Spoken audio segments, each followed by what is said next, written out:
हमारा है HMPV। हमें इसमें ये देखना है कि हमें इसकी कितनी ज़रूरत है और हमें इसमें कितना जानना चाहिए। इसको बिल्कुल ही हमें इसकी पूरी पहले फिजियोलॉजी पढ़नी है, क्या करना, हमारे काम की क्या चीज़ है।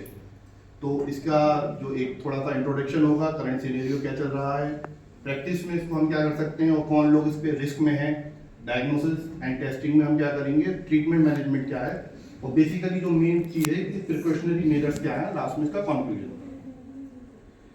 ये सबको पता है कि it is stand for human metapneumovirus, जो कि आज से नहीं बल्कि 50-60 साल पुराना है। अभी हमारे छोटे भाई ने बताया कि 2001 में इसको रिकॉर्डेड किया गया था, बस इसकी जो एंटीबॉडीज थी वो 1959 1950 में भी पाई जाती थी।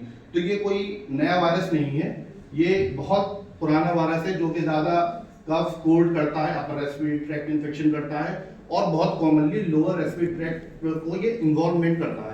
तो इससे कोई ज़्यादा पैनिक होने की ज़रूरत नहीं है, घबराने की ज़रूरत नहीं है। जिस तरह से आजकल आप देखेंगे करंट सिनेरियो में हर इंस्टाग्राम पे दूसरी डील आ रही है कि लॉकडाउन लग जाएगा, आज इतनी मौतें हो गई, चाइना का एक फोटो दिखा दिया गया, कुछ लोग तो यूँ कह रहे थे कि MD फर्स्ट ईयर की क्लास ऑनलाइन होने वाली है। तो ये सारी चीज़ें पैनिक करने की ज़रूरत नहीं है। एज अ डॉक्टर अभी कुछ दिन पहले रिसोर्स पर्सन बता के गए थे कि हम लोग डॉक्टर हैं, जो बात हम कहते हैं उसका इफेक्ट कम्युनिटी पे बहुत अच्छा पड़ता है। तो हम लोगों को चाहिए कि ऐसे स्टेटस लगाएं और आपदा में अवसर ढूंढना, मोदी जी ने कहा है कि आपदा में अवसर ढूंढना, तो ये बहुत एक अच्छा अवसर है हमारे लिए।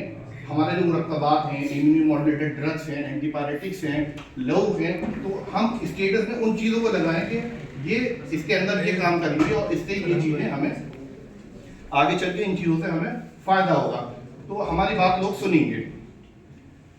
आज प्रैक्टिस में बस देखते हैं कि ये HMP वायरस आ गया, आज 4 केस आ गए, आज 5 केस आ गए, और अभी हम यहाँ पर ये बता रहे हैं हो सकता है 7-8 केस और बढ़ गए हों, लेकिन ऐसा नहीं है। इसके केसेस हमेशा से आते रहे हैं। अगर आप OPD में 30 पेशेंट देखते हैं तो 30 हर उसमें से दूसरा या तीसरा पेशेंट HMPV वायरस लिए होता है। ज़्यादातर बच्चों में कॉमन होता है। It is the second commonest virus जो कि बच्चों को इन्फ्लुएंजा या अपर रेस्पिरेटरी ट्रैक्ट को कॉज करता है। तो इसको पैनिक कर देना कि भाई नया वायरस है और इस तरह से हमें इसको नहीं करना। It is a common disease, ज़्यादा कुछ घबराने की इसमें ज़रूरत नहीं है। अच्छा, रिस्क पॉपुलेशन कौन सी है? Risk population under 5 year age और 1 साल से छोटे के इन्फेंट्स, एल्डरली पीपल्स 60 साल से ऊपर से। अब ये जो 60 साल से ऊपर के जो लोग हैं और 5 साल से जो नीचे के बच्चे हैं, हम इनको कहते हैं कि ये रिस्क पे हैं। ये तो हमेशा से रिस्क पे होते हैं। अगर इनको टाइफाइड हो जाए तो ये रिस्क पे हैं। कैंसर वाले और इम्यूनोसप्रेस पेशेंट जो हैं, इनको अगर कोई बीमारी हो जाती है ऑलरेडी रिस्क पे हैं। तो इनको HMPV से नहीं बल्कि सारी बीमारियों से हमें बचाने की ज़रूरत है। और जो एल्डरली हैं, जो यंग एज वाले हैं, उनको इससे घबराने की ज़रूरत नहीं है। छोटा मोटा नज़ला आएगा, 5 दिन इंक्यूबेशन पीरियड होता है और 4-5 दिन ये रहता है और फिर ये चला जाता है। सिम्टम्स आप देख लीजिए, तो कोल्ड, कफ, फीवर, और ज़्यादातर अगर कोई सीवियर केस हो गया तब ब्रीदिंग एंड निमोनिया मिलेगा, वरना ऐसा कुछ इसके अंदर अभी तक नहीं मिल रहा है। अच्छा, diagnosis and treatment gold standard है RT-PCR, लेकिन क्या जरूरत है कराने की?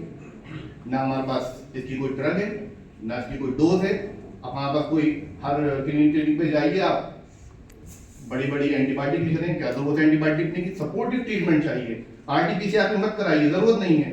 यंग है तो उनको आइसोलेट कर दीजिए, मतलब जो एल्डरली पीपल है, छोटे बच्चों को आइसोलेट कर दीजिए इस तरह की, अगर आपको बहुत सीवियर डिजीज मिल रही है।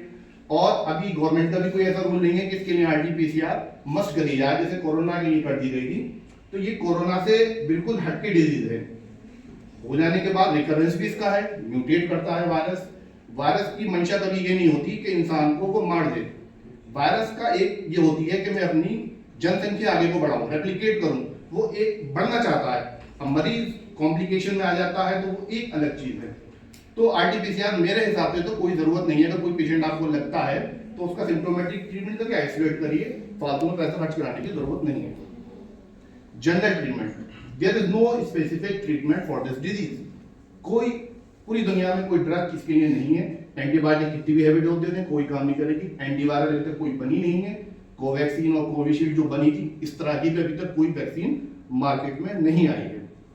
सिर्फ आपको क्या करना है, पैरासिटामोल, भाई ने बताया, हाइड्रेशन, ये सब चीजें। और इसके अंदर यूनानी ड्रग बहुत काम करेंगे, हमारे इम्यूनोमोड्यूलेटर खमीरा है, तिरियाक नज़ला है, तिरियाक अरबा है, जोशांदा है, माजून उशबा है, शरबत उन्नाब है।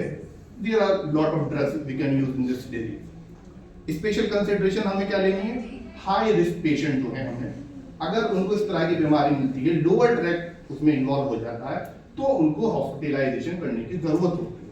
सपोर्टिव ट्रीटमेंट इसके अंदर हम देंगे। कोरोना में हमने क्या किया, डेक्सा डेटाडॉन भर भर के दी गई, लेकिन इसमें अगर हम स्टेरॉइड देंगे तो मामला और गंभीर हो जाएगा। इसमें स्टेरॉइड की कोई जरूरत नहीं है।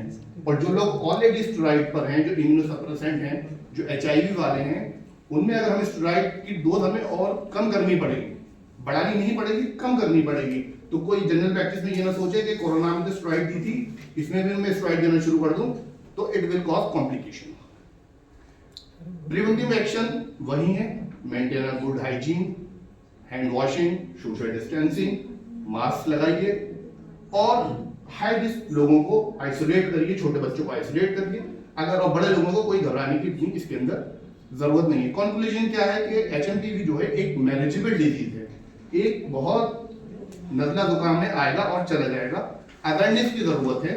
एज अ डॉक्टर हमें अपने स्टेटस पे, हमें हर जगह, इंस्टाग्राम पे, सब जगह यही लगाना है कि this is a very common disease, just नजला फ्लू, नजला हार्ट, नजला वायरस, किसी भी तरह से इसको हम कर सकते हैं और इसका मैनेजमेंट बहुत आसान है, पैनिक होने की जरूरत नहीं है। Thank you.